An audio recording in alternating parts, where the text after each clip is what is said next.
ओमज्ञानतिमिरन्धस्य ज्ञानाञ्जनशलाकया चक्षुरुन्मीलितं येन तस्मै श्रीगुरवे नमः। श्रीचैतन्यमनोभीष्टं स्थापितं येन भूतले स्वयं रूपा कदा मह्यं ददाति स्वपदान्तिकं।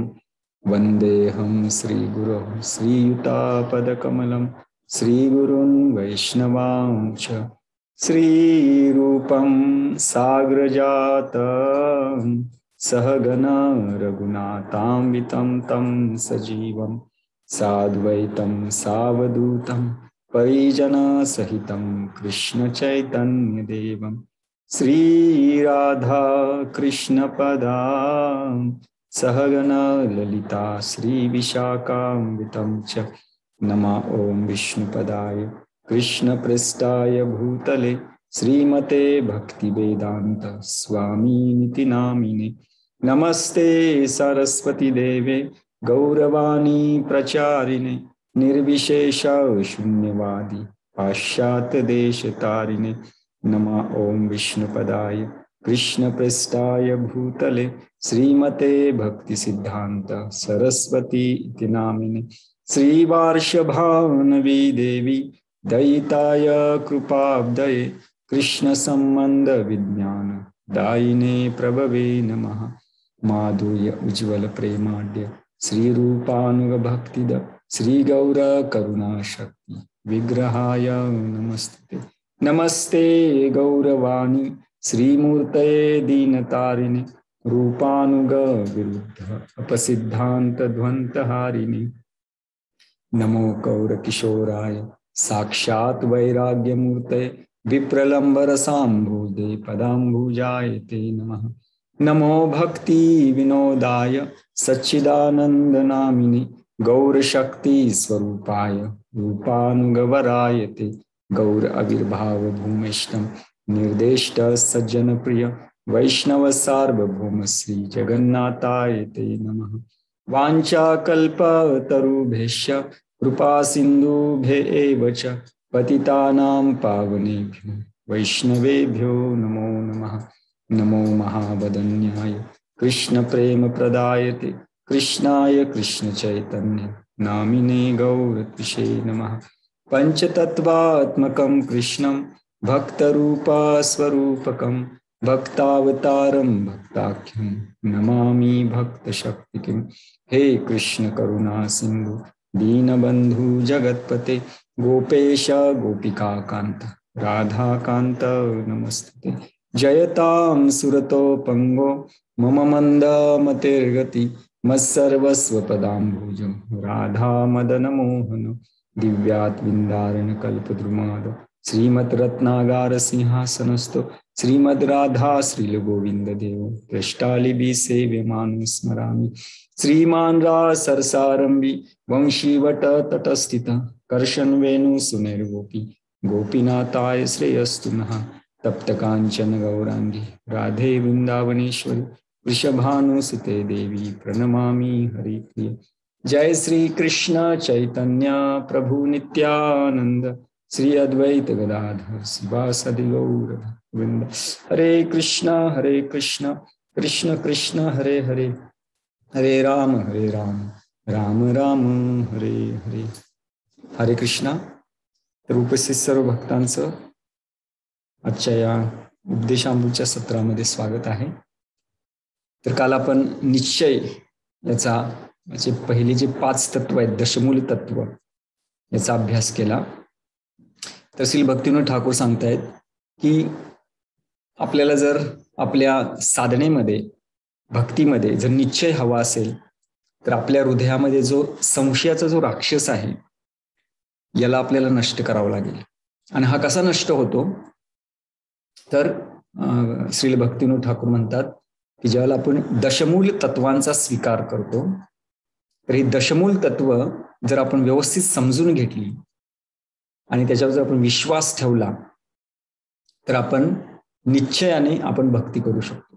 पण या जर दशमूल तत्वांना जी 10 तत्व दिलेले आहेत यांचा जर आपण कुठेतरी स्वीकार जर नाही केला किंवा याच्यावर विश्वास जर नाही ठेवला तर भक्तीमध्ये आपण पुढे आपण प्रगती करू शकणार नाही. तर म्हणून या संशयाच्या राक्षसाचा जर वध करायचा असेल तर निश्चय हवा, आणि निश्चयासाठी 10 तत्व असणं फार गरजेचं आहे.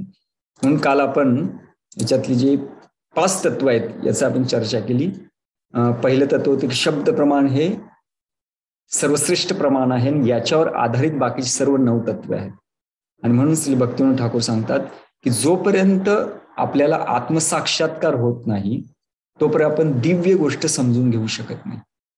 आणि म्हणून या सर्व दिव्य गोष्टींचा जर अभ्यास करायचा असेल तर महाजनांनी त्यांच्या ते ज्यावेळेला साक्षात्कारावर पोहोचले त्यावेळेला त्यांनी काही गोष्टी लिहिल्या, तेच शास्त्र म्हणून आपल्या समोर दिलेलं आहे. आणि आपण ज्यावेळेला त्याचा अभ्यास करतो आपल्याला सुद्धा आत्मसाक्षात्कार होऊ शकतो. म्हणून शब्द प्रमाण हे सर्वश्रेष्ठ आहे, हे पहिलं. दुसरं आपण पाहिलं की भगवान श्रीकृष्ण हे परम सत्य आहेत. तिसरं ते सर्व शक्तिशाली आहेत. चौथं ते सर्व रसांचे अखिल रसामृत सिंधू ते आहेत. आणि 5वं तत्व आपण पाहिलं होतं की भगवान हे जे अंश आहेत, ममे वंशे जीवलोके जीवभूत सनातन, हे सर्व जे अंश आहेत हे जीव हे भगवंतांचे अंश आहेत. तर याचा आपण काल अभ्यास केला. तर आज आपण पुढचे 5 तत्व आहेत याची आपण चर्चा करूया. आणि मग या संपूर्ण 10 तत्वावर जर कुणाचे काही प्रश्न असतील तर तुम्ही विचारू शकता. तर जे 6वं तत्व आहे त्याला म्हटलेलं आहे की नित्यबद्ध जीवास एक्सेप्ट माया अँड सफर इन दिस वर्ल्ड.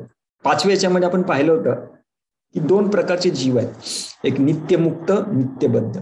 नित्यमुक्त जीव हा नेहमी भगवंतांच्या आनंदासाठी कार्य करतो, पण जो नित्यबद्ध जीव आहे तो आपल्या आनंदासाठी कार्य करतो. म्हणून जो व्यक्ती, जो जीव आपल्या आनंदासाठी कार्य करतोय त्याला नित्यबद्ध म्हटलं जातं. तो या जगामध्ये दुःख भोगतो. म्हणून असं म्हणलेलं आहे की भोगवांच्या करे निकटस्थ माया तारे झपटी या धरे. ज्यावेळेला कृष्ण भूलिया जीव, ज्यावेळेला एखादा जीवात्मा भगवान श्रीकृष्णांना विसरतो आणि स्वतः आनंद घेण्याची इच्छा करतो, कृष्ण भूलिया जीव भोगवांच्या करे निकटस्थ माया तारे झपटी या धरे. आणि मग हे मायेचा जो फटका आहे तो म्हणजे काय, ते म्हणजे या जगातले त्रिविध क्लेश, आध्यात्मिक क्लेश, अधिदैविक क्लेश, अधिभौतिक क्लेश. या त्रिविध क्लेशामध्ये आणि जन्म मृत्यू जराव्याधीच्या चक्रामध्ये त्या जीवाला निरंतर बांधलं जातं. का? कारण भगवंतांना सोडून तो स्वतंत्र होऊन तो आपल्या इंद्रियांना तृप्त करण्याचा प्रयत्न करतो, म्हणून त्याला या जगामध्ये दंड दिला जातो. परंतु जो नित्यमुक्त जीव आहे तो कधीच या मायेच्या आधिपत्याखाली येत नाही, कारण तो केवळ भगवंतांसाठी जगतो.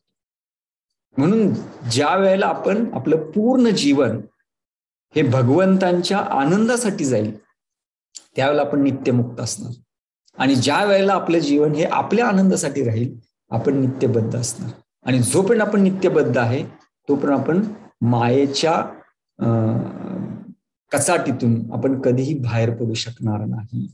म्हणून हा 6वं तत्व आहे की नित्यबद्ध जीव हा तो मायेचा स्वीकार करतोय. का? कारण त्याला स्वतःच्या इंद्रियांची तृप्ती करायची, त्याला स्वतः आनंद मिळवायचा, त्याला भोक्ता बनायचंय.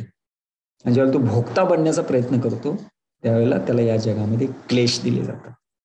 आणि म्हणून श्रील भक्तिविनोद ठाकूर म्हणतात की स्वतःच्या इच्छेसाठी ज्यावेळेला हा जीवात्मा मायेचा स्वीकार करतो त्यावेळेला तो या भौतिक जगाच्या जे भौतिक काळ आहे त्या काळाच्या कचाट्यामध्ये त्या जीवाला पकडलं जातं. म्हणून जोपर्यंत आपण स्वतःच्या आनंदासाठी कार्य करतोय तोपर्यंत आपल्यासाठी काळ हा आपला काळाच्या आधिपत्याखाली आपल्याला राहावं लागतं. आणि मग हे काळ काय करतो त्याच्याद्वारे आपल्याला कर्म करावं लागतं. आणि कर्म म्हणजे काय तर इथे म्हणलेलं आहे कर्म म्हणजे karma is nothing but a blind wheel created by maya. एक असं अंध चक्र आहे की ज्याला अंत नाहीये. जोपर्यंत जीवात्मा या जगामध्ये आपल्या इंद्रिय तृप्तीसाठी जीवन जगणार तोपर्यंत हे जे काही कर्माचं जे चक्र आहे ते कधीच थांबणार नाही. ज्या दिवशी जीवात्मा हा विचार करतो की आजपासून माझा प्रत्येक कार्य हे भगवंतांसाठी आहे, मग तिथे कर्माची शृंखला त्याची हळूहळू हळू कट केली जाते. पण जोपर्यंत जीवात्मा विचार करतो की मला माझ्यासाठी जगायचंय, मला माझ्या आनंदासाठी जगायचंय, मला सुख हवंय, तोपर्यंत त्याला या अंधचक्रामध्ये, जे भौतिक जगाचे जे अंधचक्र आहे, जे काळाच्या आधिपत्याखाली चालतं आणि त्याच्यामध्ये भयानक त्या जीवाला क्लेश दिले जातात. तर म्हणून का? कारण तो भोक्ता बनण्याचा प्रयत्न करतोय म्हणून. तर म्हणून अशा पद्धतीने त्याला कर्माच्या आधिपत्याखाली घातलं जातं. कर्म म्हणजे काय? हे ब्लाइंड व्हील, हे अंधचक्र आहे की ज्याला कसलाही अंत नाहीये. परंतु असे काही जे जीव आहेत जे मायाचा त्यांच्याशी संपर्क नाहीये, त्यांचा कर्माशी काही संपर्क नसतो. म्हणून एक असतं कर्म, एक असते लीला. म्हणून जो मुक्त जीव आहे तो जे काही करतो ते कर्म नसतं, ती असते लीला, कारण ती भगवंतांच्या आनंदासाठी केली आहे. आणि ज्यावेळेला एखादा जीव भगवंतांच्या आनंदासाठी कार्य करतो ते कर्म शृंखलेमध्ये येत नाही. त्याला म्हणतात भक्ती. आणि भक्ती ही कधीही, भक्तीला काही बंधन नाहीये. जो व्यक्ती भक्ती करतो तो कधीच बंधनात अडकू शकत नाही, तो नित्य मुक्त असतो पूर्णपणे. परंतु जे जीव स्वतःच्या ह्याच्यासाठी कार्य करताना मायेचा संपर्क करावा लागतो. मायेचा संपर्क मध्ये त्याला कर्म करावं लागतं. कर्म म्हणजे जगात बांधतं, परंतु जे काही दिव्य कर्म ज्याला लीला म्हणतात, जसं प्रभुपाद असतील किंवा भक्तिविनोद ठाकूर असतील किंवा भक्तिसिद्धांत स्वामी ठाकूर, हे या जगामध्ये आले, त्यांनी कर्म नाही केलं, कारण ते नित्यमुक्त जीव आहेत. त्यांनी जे काही केलं त्या लीला केल्या. म्हणून एका नित्यमुक्त जीवाच्या किंवा भगवंतांच्या लीला असतात, पण आपल्या कधी लीला असू शकत नाही. आपण जे काही करतो त्याला कर्म म्हणतात. आणि कुठपर्यंत? जोपर्यंत आपण भगवंतांच्या आनंदासाठी कार्य करत नाही तोपर्यंत आपलं जे काही कार्य आहे हे कर्माच्या कॅटेगरीमध्ये त्याला गणलं जातं. तर म्हणून जे जीव मायेचा स्पर्श होतो त्यांच्या जीवनात कर्म घडतं आणि कर्मामुळे त्याला या जगामध्ये परत फिरावं लागतं. परंतु जे मायाशी ज्यांचा संपर्क येत नाही अशा जीवाला कसल्याही कर्माचं भय बाळगायची गरज नाही. पुढे म्हणून ज्या वेळेला जीवात्मा आपल्या स्वतःसाठी कार्य करतो, माया काय करते? त्याला स्थूल आणि सूक्ष्म असे दोन शरीर देते, ज्याद्वारे तो या जगामध्ये आनंद घेऊ शकतो. तर जीवात्मा या जगामध्ये आला आनंद घेण्यासाठी, मग माया काय करते? त्याला आनंदासाठी एक सुविधा प्रदान करते, म्हणजे हे शरीर दिलं जातं. हे शरीर काय आहे? हे शरीर हे इंद्रिय तृप्तीचे एक साधन दिलेलं आहे.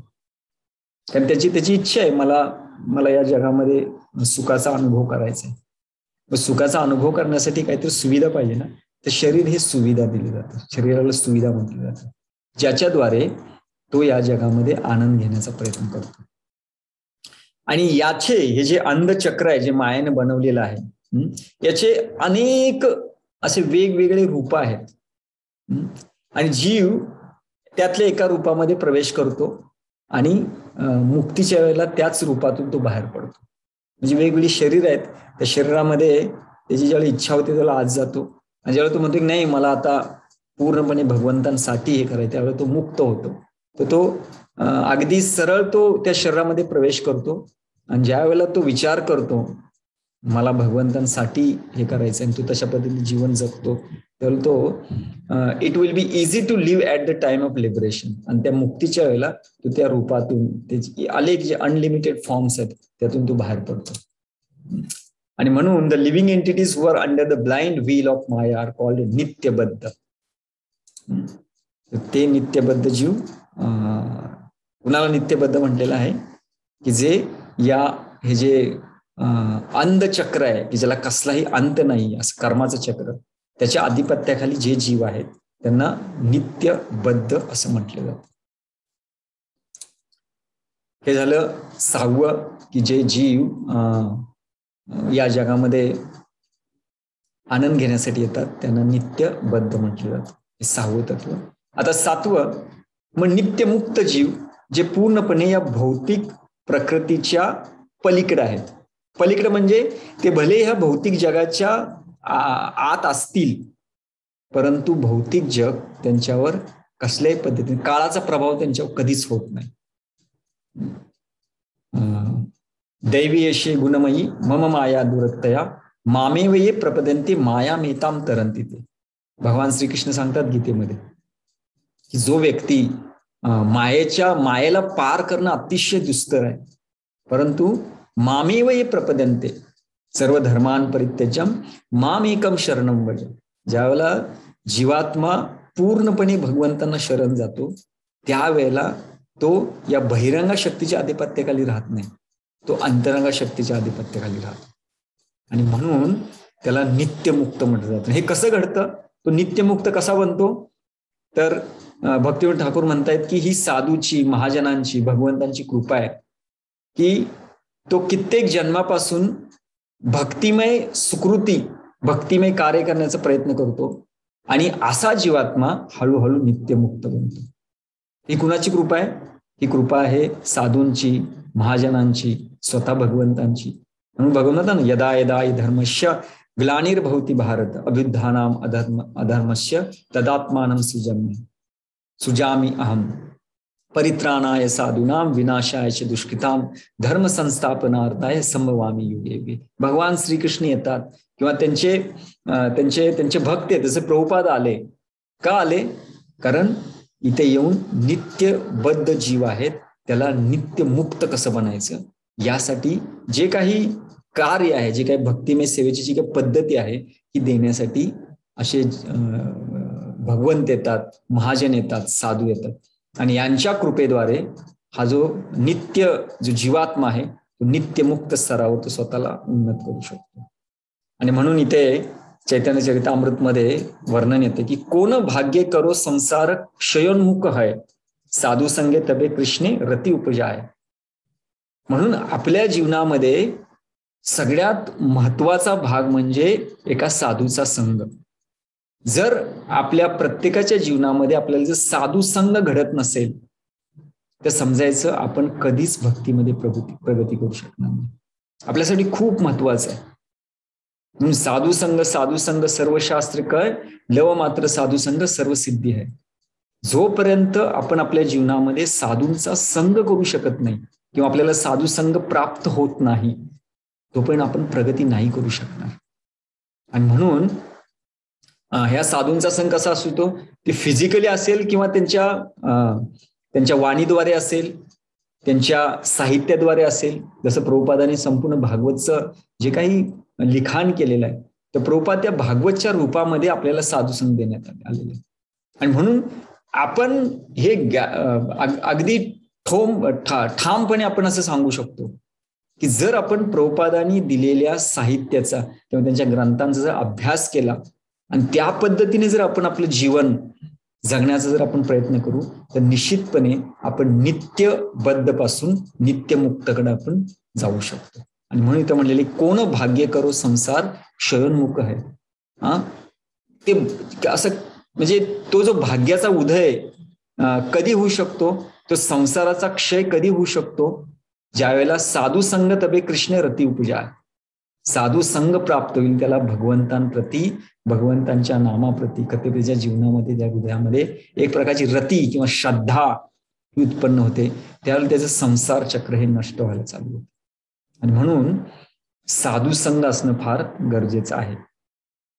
आणि म्हणून अशा साधूंच्या संगतीमध्ये ज्यावेळेला एखादा व्यक्ती येतो त्यावेळेला त्याचा क्लेश नष्ट होतात आणि भगवंतांच्या कृपेने त्याला एक प्रकारचा असा विश्वास, एक कन्व्हिक्शन त्याला प्राप्त होतं. तर म्हणून अनर्थ, मटेरियल डिस्ट्रेस म्हणजे काय, दुःख काय आहे आपल्याला, दुःख म्हणजे अनर्थ.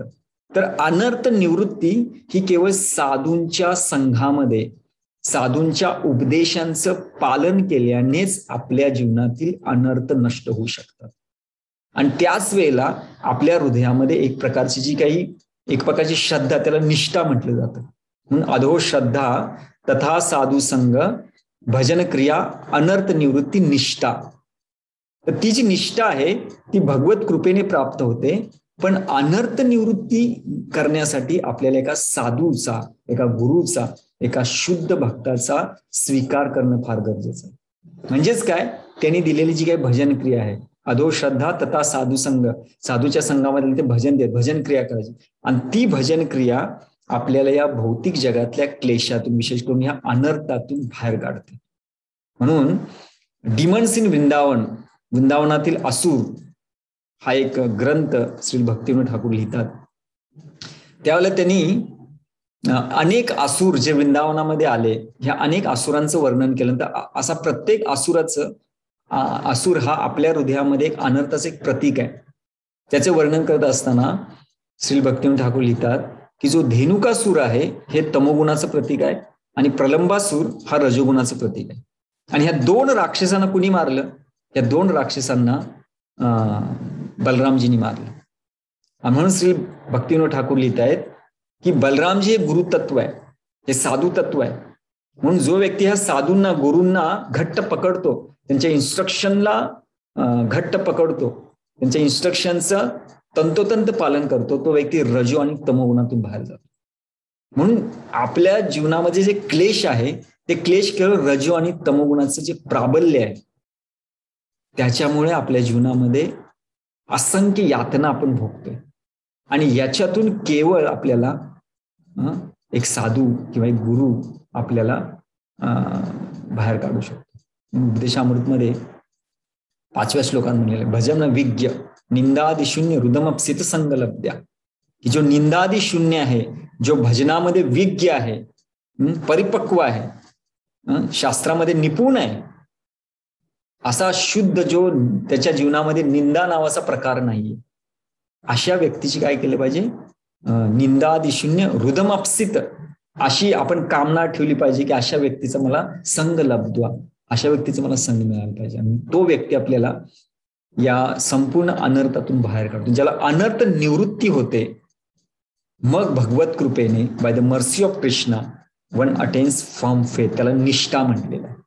म्हणून श्रद्धा आणि निष्ठा याच्यामध्ये फरक काय? श्रद्धा म्हणजे अनर्था बरोबर आहे, अनर्थ आहेत पण विश्वास आहे. पण निष्ठा म्हणजे काय? आता आपल्या हृदयामध्ये अनर्थ नाहीये. ती श्रद्धा ज्याला अनर्थ रहित होते त्याला निष्ठा म्हटलं, फर्म फेथ म्हटलं, आणि ते भगवान देतात. पण कधी? ज्याला साधूंच्या संघामध्ये येऊन साधूचा स्वीकार करून त्यांच्या उपदेशांचं पालन करून रजो आणि तमोगुणातून आपण बाहेर पडतो, त्याला भगवत कृपेने आपल्या जीवनामध्ये निष्ठा मिळते. आणि त्या निष्ठेच्या जोरावर, भगवत कृपेवर, हा जो जीवात्मा आहे तो काय करतो? हे मायेचं जे बंधन आहे हे बंधन पूर्णपणे तोडून, मायेची जी साखळी आहे, बेडी आहे, ती पूर्णपणे तोडून तो भगवंतांची जी काही आपलं जे नित्य स्वरूप आहे, आपली भगवत सेवा करण्याचा जो नित्य धर्म आहे तो प्राप्त करतो. आणि म्हणून भगवंतांच्या कृपेने असा बद्धमुक्त जीव की जो पूर्वी बद्ध होता, साधू कृपेने तो मुक्त झालेला आहे, तो भगवंतांचं लोक, वैकुंठ त्याला प्राप्त होऊ शकतं. आणि तिथे तो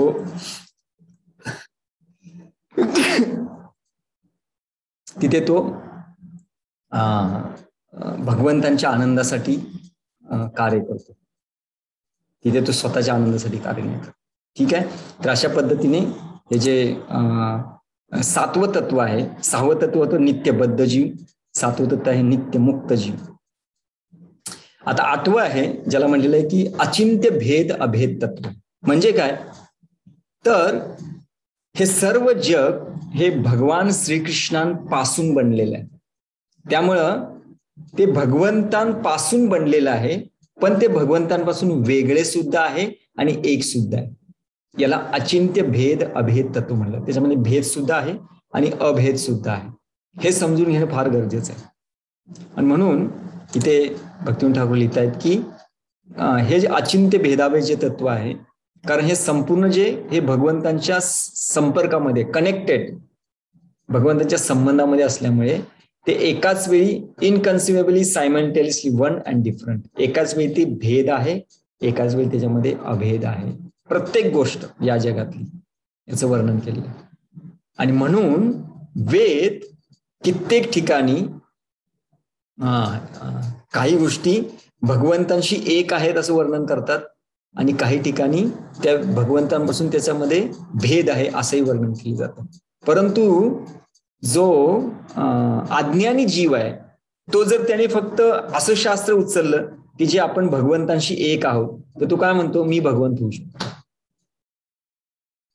तर त्याने जर फक्त वेदातला तेवढाच भाग उचलला तर नाही चालणार ना. वेदांचा आपल्याला सगळा भाग उचलला पाहिजे. काही वेद हे भेद तत्वाचं वर्णन करतील, काही अभेद तत्वाचं वर्णन करतील. एखादा अभेद म्हणून जर त्याचा स्वीकार केला तर तो म्हणेल मी आणि भगवंत एकच आहे म्हणू शकतो. पण नाही, म्हणून आपण काल पाहिलं की भगवंतांशी आपण एक कसे आहोत, आपण आहोत गुणांनी एक आहोत. पण भगवंतांशी आपण भेद कसा आहे, वेगळे कसे आहोत, मात्रेमध्ये. भगवंतांची मात्रा ही खूप मोठी आहे, आपली मात्रा ही आपण मायन्यूट आहोत, मायन्यूट एकदम तुच्छ आहोत आपण. तर म्हणून वेदांमध्ये भेद आणि अभेद या दोन्हीचं वर्णन केलेलं आहे. मग त्यातला एखादा भाग जर एखाद्याने उचलला तर ते असं नाही चालणार. म्हणून जो व्यक्ती ज्ञानी व्यक्ती आहे तो काय करतो, तो वेदांचा सर्वतोपरी स्वीकार करतो आणि भगवंतांचं अचिंत्य भेदाभेद जे तत्व आहे त्याचा तो स्वीकार करतो. आणि म्हणून ज्याला भगवंतांची पूजा करण्याची जी काही लालसा आहे, जे काही लौल्य आहे, हे ज्याला प्राप्त झालेलं आहे, त्यांनी काय करायला पाहिजे, त्यांनी आमनाय, आपण काल पाहिलं आमनाय म्हणजे काय, गुरु शिष्य परंपरेद्वारे आलेले जे शास्त्र आहे त्याला आमनाय म्हणलं. त्याच्या जोरावर त्यांनी हे समजून घेतलं पाहिजे की भगवान श्रीकृष्ण हे सर्वीकडे आहेत. कृष्ण इज ऑल परवेडिंग, सगळीकडे आहेत. त्याचबरोबर त्यांचं एक मूर्तिमंत रूप सुद्धा आहे आणि हे केवळ भगवंत असू शकतात. म्हणजे भगवंत सगळीकडे पसरलेले आहेत आणि त्याच वेळेला त्यांचं एक द्विभुज रूप सुद्धा आहे.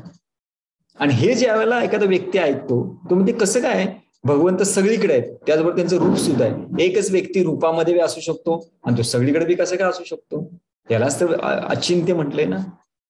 पण आमनाय वेद शास्त्र आपल्याला काय सांगते, यस, की भगवंत हे एका ठिकाणी असतात, त्याचबरोबर परमात्मा रूपाने भगवंत हे सगळीकडे पसरलेले आहेत. आणि हे केवळ भगवंतांच्या बाबतीत घडू शकतं, आपल्या बाबतीत होऊ शकत नाही. आणि म्हणून लोक ज्यावेळेला भगवंतांना आपल्या स्तरावर आणण्याचा प्रयत्न करतात, अरे मला होत नाही म्हणजे भगवंतांना कसं काय होऊ शकेल, अशा पद्धतीने ते आपल्या मानसिकतेचा विचार करून ज्यावेळेला ते असा विचार करतात त्यावेळेला ते भ्रमामध्ये पडतात. पण आपण वेदांचा स्वीकार करून आपण हे समजून घेतलं पाहिजे की भगवंत हे सगळीकडे आहेत, त्याचबरोबर भगवंत हे एका ठिकाणी सुद्धा उपस्थित आहेत, त्यांचं एक मूळ रूप सुद्धा आहे. Shrikrishna is absolute truth, Shrikrishna हे परम सत्य आहेत आणि ते त्यांच्या सर्व शक्तींनी सुसज्ज आहेत. आणि म्हणून जो जीवात्मा आहे हा ज्या वेळेला भगवंतांपासून निर्माण केला जातो या भौतिक जगामध्ये, living entity and the material world are manifested by his energy, तर त्या एनर्जीचं एक प्रकटीकरण आहे. जीवात्मा असेल किंवा भौतिक जगत आहे, जे भगवंतांची जी काही शक्ती आहे, भगवंत ज्या सर्व शक्तीने अतिशय धारण केलेले आहेत, ह्या शक्तीचं प्रकटीकरण काय आहे, हे भौतिक जगत आणि हे जीवात्मा. तरी सुद्धा भगवंतांचं एक वेगळं असं स्थान आहे. म्हणून जे मायावादी लोक उदाहरण काय देतात, ते म्हणतात की बघा कागद आहे, कागद, त्या कागदाचे तुकडे तुकडे करतात आणि सगळीकडे फेकतात. म्हणतात बघा आता मुख्य कागद कुठे गेला. तशाच पद्धतीने ते उदाहरण देतात की भगवंताने आपला विस्तार केला ना, त्यामुळे भगवंतांचं रूप राहिलेलं नाही. म्हणून हे समजून घेतलं पाहिजे आपण की अचिंत्य भेद अभेद तत्व जे वेद आपल्याला शिकवतात, की जरी भगवंत आपल्याकडे सगळीकडे विस्तार करतात तरी भगवंतांचे एक मूळ रूप हे शिल्लक राहतं. का? कारण भगवंत हे पूर्णपणे दिव्य असल्यामुळे त्यांचा क्षय कधी होऊ शकत नाही. ते असंख्य रूपामध्ये आपला विस्तार करतील पण त्यांचं जे मूळ रूप आहे तसंच राहू शकतं.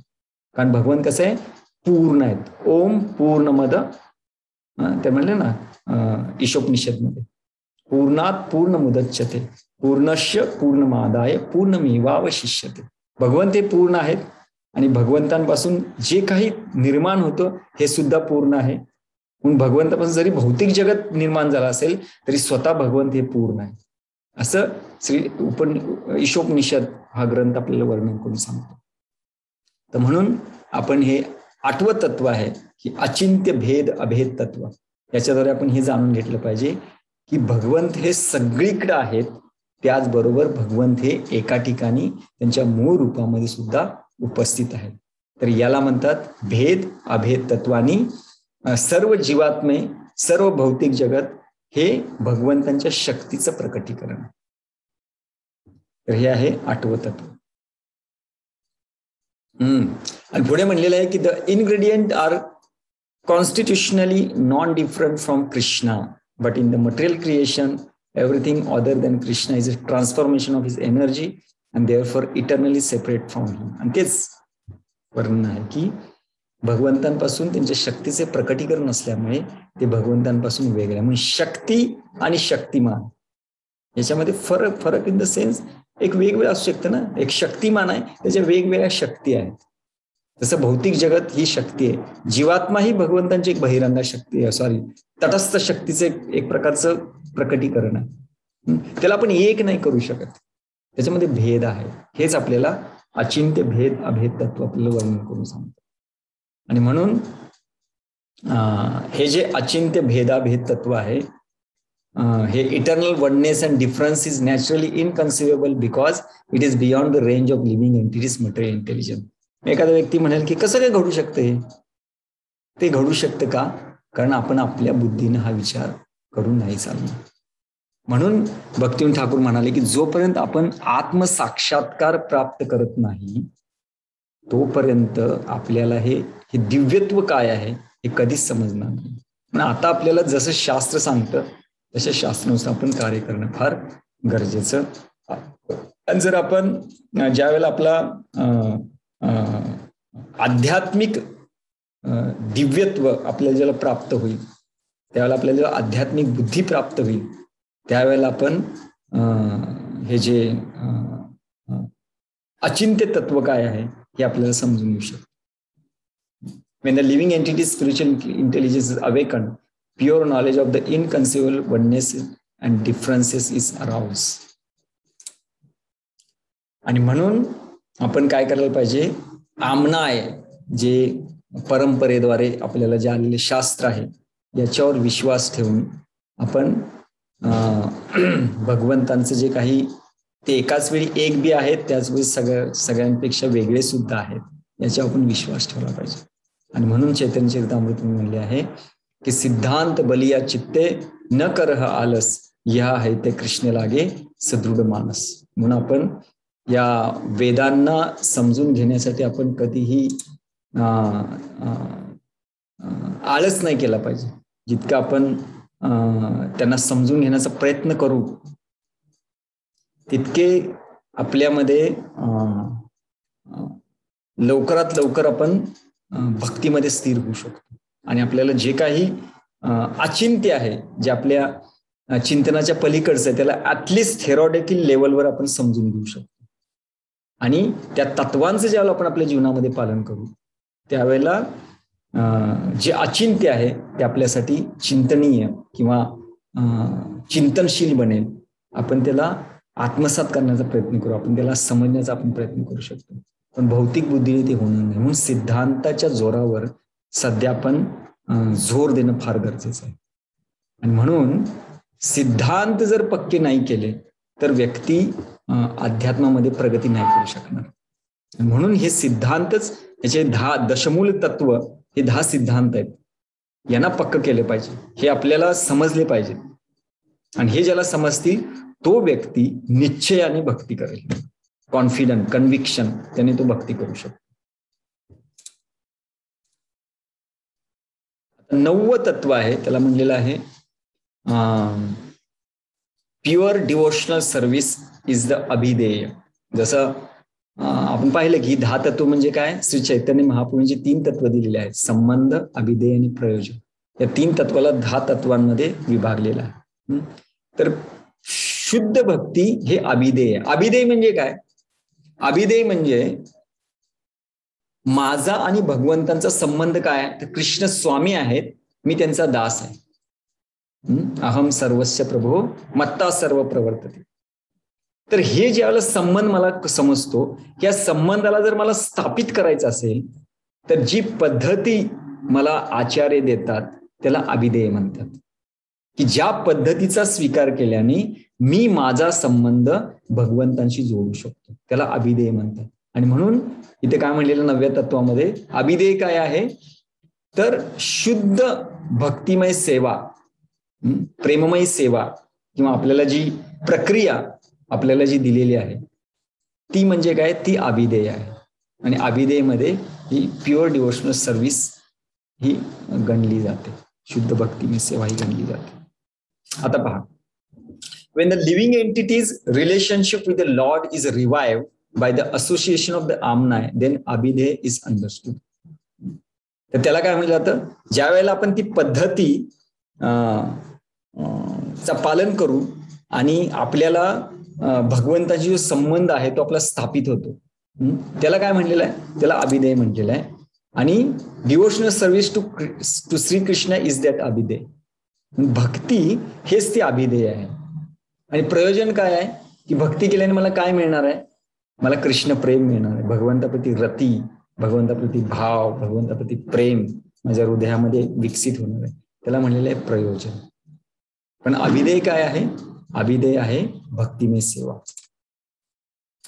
आणि म्हणून सर्व जे वेद आहेत हे आपल्याला काय वर्णन करून सांगतात? The purport is that whatever the scriptures specify as one's prime duty is called अभिधेय. म्हणून आपल्याला विशेष करून जे अभिधेय शास्त्र आहेत, जे विशेष करून जे श्री रूप गोस्वामी हे आपल्या अभिधेय याचे आचार्य आहेत. आणि त्यांनी जो ग्रंथ दिलेला आहे ते आपल्यासाठी पद्धत आहे. म्हणून आपण जे हे उपदेशामृत जे आपण इथं अभ्यास करतो हे कुणाचा ग्रंथ आहे? हा ग्रंथ श्री रूप गोस्वामींचा आहे. आणि म्हणून रूप गोस्वामींच्या शास्त्रात हेच प्रभुपादाने आपल्याला दिलेलं आहे. प्रभुपाद म्हणाले आपण सर्वजण रूपानुग आहोत, रूपानुग. तर म्हणून अभिधेय म्हणजे काय? अभिधेय ही प्रत्येक जीवात्म्याचं काय आहे? प्रथम कर्तव्य आहे की ते पद्धतीचं पालन करणं. किंवा त्यालाच काय म्हणलेलं आहे? साधना भक्ती इज कॉल्ड अभिधेय. आपल्यासाठी आता सध्या आपण प्रेमभक्ती नाही करू शकत, म्हणून आपण कुठली भक्ती करणार? साधना भक्ती. तर आपल्यासाठी साधना भक्ती ही अभिधेय आहे. साधना भक्तीद्वारे आपण भावभक्ती प्राप्त करायची आणि भावभक्तीद्वारे आपण प्रेमभक्ती प्राप्त करायची. म्हणून साधना भक्तीचं ध्येय आहे भावभक्ती, भावभक्तीचं ध्येय आहे प्रेमभक्ती. अशा 3 स्तरामध्ये विभागलेली ही भक्तिमय प्रक्रिया आहे. आता ही जे साधना भक्ती आहे याचे सुद्धा 2 प्रकार येतात. एक प्रकार आहे त्याला म्हटलेला आहे वैदी, दुसरा म्हणलेला आहे रागानुगा. वैदी भक्ती ह्याचे वेगवेगळे प्रकार आहेत. भक्तिरसाम सिंधूमध्ये जवळजवळ 64 अंग दिलेले आहेत. आपण जर सनातन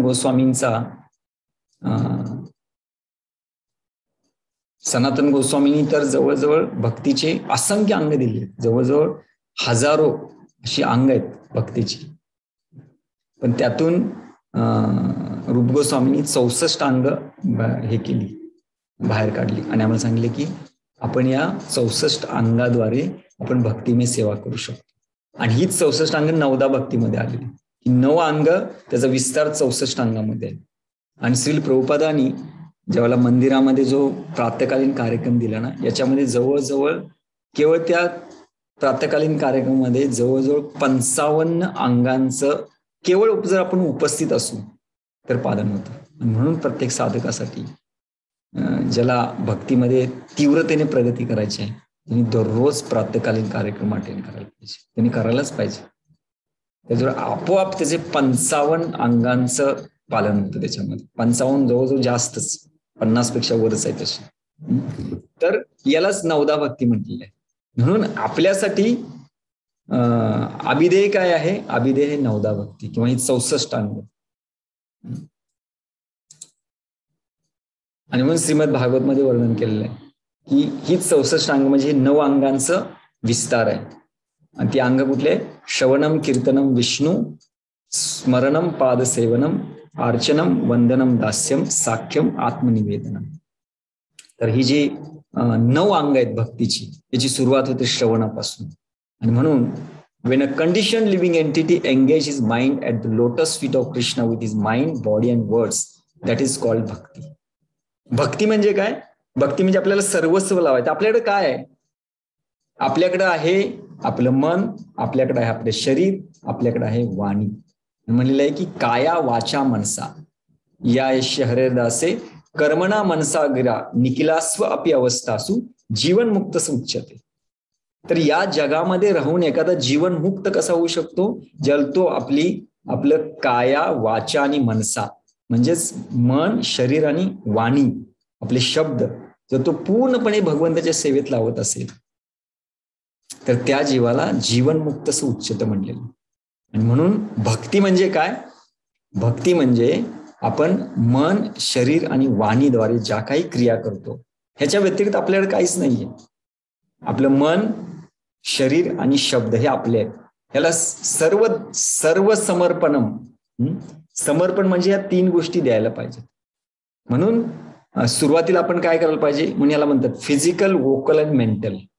म्हणून सुरुवातीला आपण फिजिकल ऍक्टिव्हिटी करायला पाहिजे, ज्या वेळेला ज्याच्याद्वारे आपण आपल्या बाह्य इंद्रियांना आपण भगवंताच्या सेवेत लावू. हे फार सोपं आहे. सब्जी कटिंग करणं, भांडी साफ करणं किंवा कधी सेवा करणं, मंदिर मार्जन करणं. इथे काय करतोय आपण? फिजिकली भगवंताची सेवा करतो. यालाही काय म्हणलेलं आहे? यालाही भक्तीच म्हणलेलं आहे. पण इथे मन, वाणी अजून लागलेली नाही. मग वोकल म्हणजे हळूहळू आपण वाणी लावतो, नाव घेतो, प्रचार करतो, कथा बोलतो, कथा हे करतो. तर आपली काय झाली? वाणी लागली. त्याला म्हणलेलं वोकल. आणि तिसरं आहे मेंटल, ज्याला 3 एकाच वेळेला लागतं, त्याला म्हणलेलं शुद्ध भक्ती. शुद्ध भक्ती म्हणजे परिपूर्ण भक्ती. म्हणून मन म्हणा, भगवान म्हणतात की मला मन दे. आणि मन देणं इतकं सोपं नाहीये. पण त्याच्या अगोदर आपली फिजिकल शरीर, आपली वाणी लागली तरच हळूहळू आपलं मन सुद्धा भक्तिमय सेवेत लागू शकतं. म्हणून ज्याला बद्ध जीवात्मा भगवंताच्या चरणावर मन लावतो, कसं? तर मन, शरीर आणि वाणीद्वारे, त्याला ऍक्च्युली भक्ती म्हटलेलं आहे. आता अतिशय सुंदर मुद्दा आहे हा, ध्यानपूर्वक ऐका. कधी कधी साधना भक्ती करत असताना आपल्याला असं वाटतं की मी भक्ती करतोय, पण आपण कधी कधी भक्ती करता करता कर्म आणि ज्ञानाला कसं काय फसू शकतो याचं वर्णन होता भक्ती ठाकूर इथे करतायत. तर ह्या ध्यानपूर्वक ऐका. The differences in bhakti from कर्म आणि ज्ञान आर व्हेरी शटल. फार सूक्ष्म आहे. तर बाह्यात्कारी दृष्टीने आपण भले भक्ती करत असू, आपल्याला वाटतं की मी माझं मन, मी माझं शरीर, माझी वाणी मी भगवंताच्या सेवेत लावलेली आहे. पण थोडासा इकडे तिकडे जर चेतनेमध्ये फरक पडला तर ते एकतर कर्म बनतं, नाही तर ज्ञान बनतं. कसं?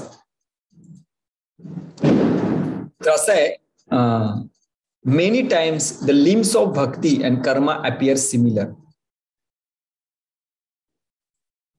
When those limbs are connected with separate desire, they turn into limbs of karma. तर आपलं भले कर्म म्हणजे काय आपण पाहिलं सुरुवातीला. कर्म म्हणजे काय की स्वतःच्या आनंदासाठी, आपल्या स्वतःच्या आनंदासाठी आपण जगतोय. भक्ती करतोय कशासाठी? स्वतःच्या आनंदासाठी, मान, प्रतिष्ठा, सुविधा मिळाव्या यासाठी मी भक्ती करतो. तर कर्म कॅटेगरीमध्ये जातोय आपण. म्हणून भगवंतांपासून वेगळं राहून जरी आपण भक्ती करण्याचा प्रयत्न करू तर ती भक्ती होऊ शकत नाही. आणि म्हणून जीव गोस्वामी त्यांच्या टिप्पणीमध्ये लिहितात, ते म्हणतात की जर मी भक्तिमय कार्य हे संबंध रहित म्हणजे भगवंतांची संबंध न जोडता जर मी करत असेल तर ती भक्ती होऊ शकत, ते कर्म होतं. जोपर्यंत भक्तीमधलं कोणतंही कार्य मला संबंध जोडून जर मी केलं की माझ्या बॅक ऑफ द माइंड मी ज्याला कुठलीही ऍक्टिव्हिटी भक्तीमध्ये करतोय ना, तर माझ्या मनामध्ये हा मनोभाव पाहिजे की कृष्ण माझे स्वामी आहेत, मी त्यांचा दास आहे आणि मला त्यांच्याशी संबंध प्रस्थापित करायचा, मला त्यांना आनंद द्यायचा आहे, म्हणून मी हे कार्य करतोय. हा मनोभाव ज्या वेळेला घेऊन एखादा व्यक्ती कार्य करतो त्याला भक्ती म्हटलेली.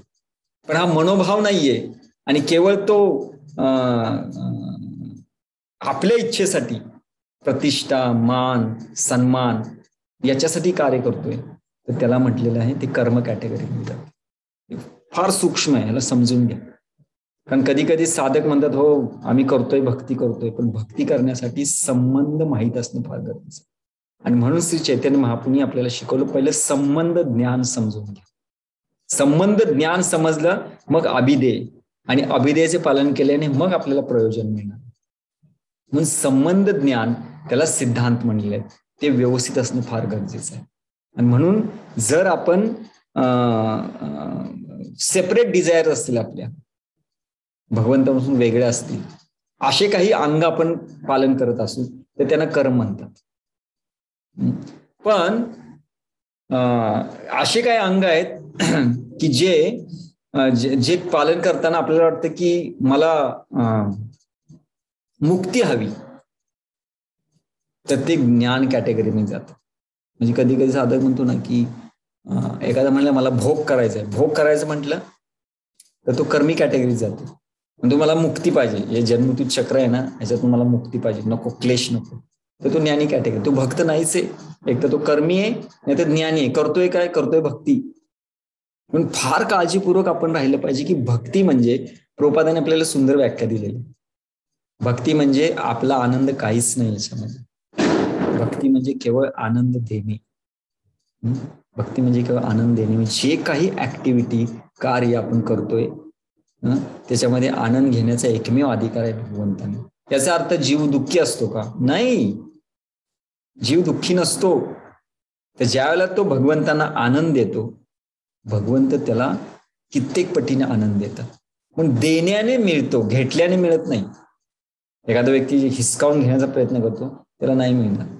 ज्या वेळेला आपण आनंद देण्याचा प्रयत्न करतो त्यावेळेला आपल्याला आनंद मिळतो. म्हणून इथं म्हटलेलं आहे की असे काही अंग आहेत ज्याच्याद्वारे आपण भगवंतांपासून विमुख होतोय त्याला कर्म म्हणतात. आणि अशी अंग आहेत जिथे आपण ब्रह्मन किंवा ब्रह्मज्योती किंवा मुक्तीची अभिलाषा करतोय त्याला म्हणलेलं ज्ञान. आणि the fruits of karma that leads one to the service of Krishna alone is called limbs of bhakti. म्हणून आपण जे काही अंगांचं पालन करू त्याचा उद्देश हा कृष्ण सेवा असेल, कृष्ण संतुष्ट असेल, तर त्यालाच भक्ती म्हटलेलं आहे. आणि the fruits of karma that leads one to his own enjoyment are called karma, and the karma that leads one to merge with the lord is called impersonal ज्ञान.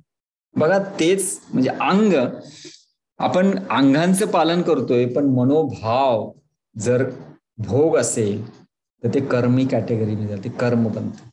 आणि मुक्ती अभिलाषा असेल तर त्याला ज्ञानी कॅटेगरीमध्ये जाते. एकच अभिलाषा पाहिजे, ती म्हणजे भगवंतांना आनंद देणं. आणि म्हणून श्री रूप गोस्वामींनी भक्तिरसाम सिंधूमध्ये शुद्ध भक्तीची व्याख्या दिली.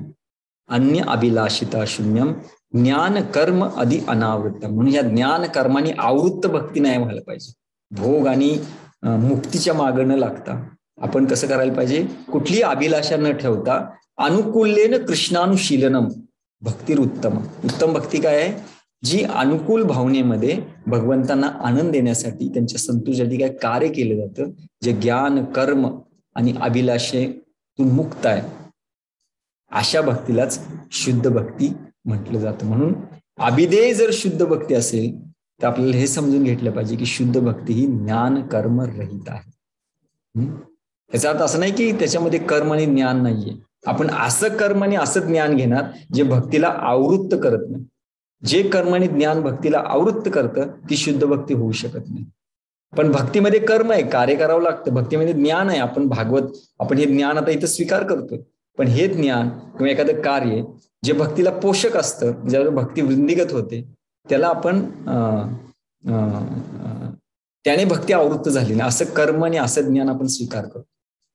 पण जे कर्म आणि ज्ञानाद्वारे भक्ती आवृत्त होते ते आपण स्वीकार नाही करू शकत, त्याला शुद्ध भक्ती म्हणू शकत नाही. तर म्हणून हे फार महत्वाचं आहे की कधी कधी साधक ज्याला भक्तीमध्ये हे करतो, भक्तीमध्ये कार्य करायला चालू करतो, त्यावेळेला तो जर स्वतःच्या आनंदासाठी कार्य करायला लागेल, मला पद मिळालं पाहिजे, मला प्रतिष्ठा मिळाली पाहिजे, मला सुविधा मिळाली पाहिजे, आम्ही स्वतः कसे आनंदी होऊ, हा जर विचार असेल तर तो व्यक्ती भक्त नाहीये.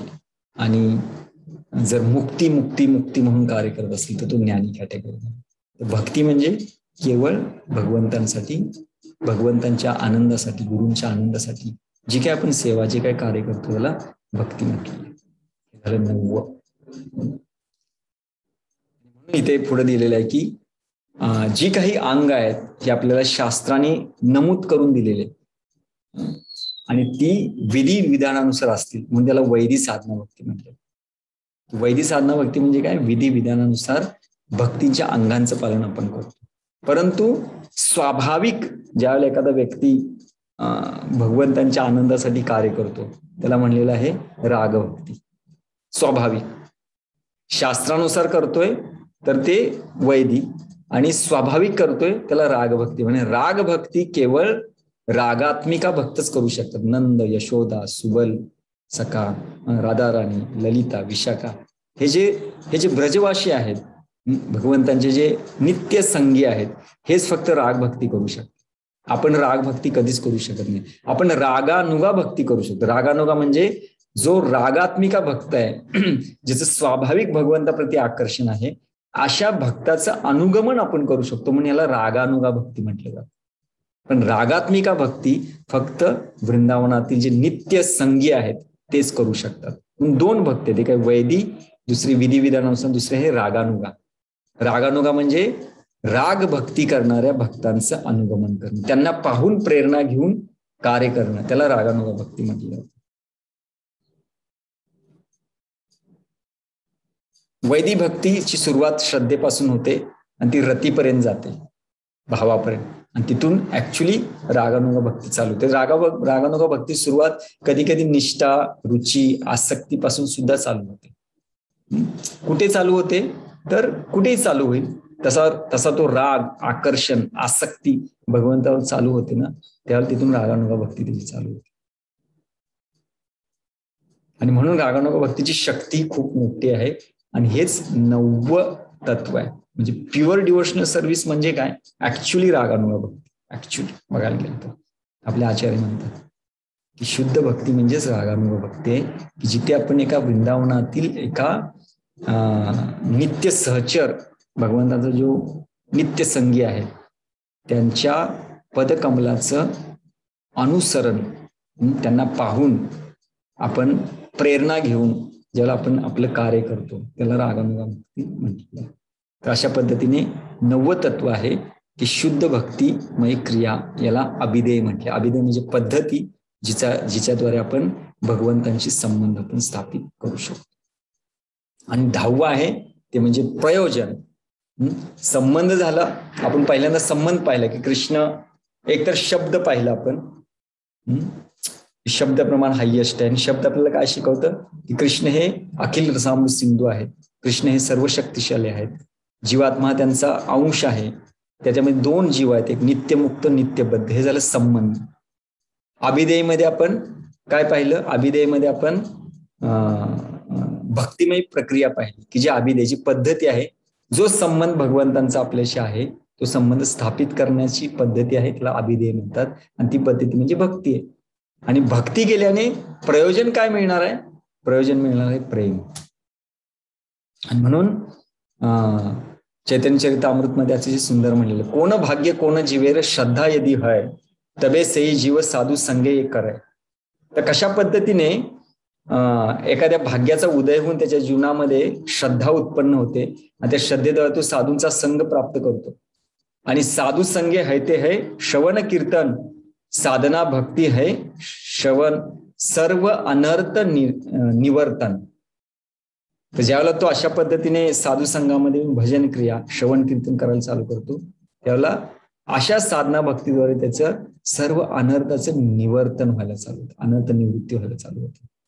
अनर्थ निवृत्ती हैले भक्ती निष्ठा है, निष्ठा है ते सर्व आनंदे रुची उपजाय, श्रवणादे सॉरी निष्ठा है ते श्रवणादे रुची उपजाय.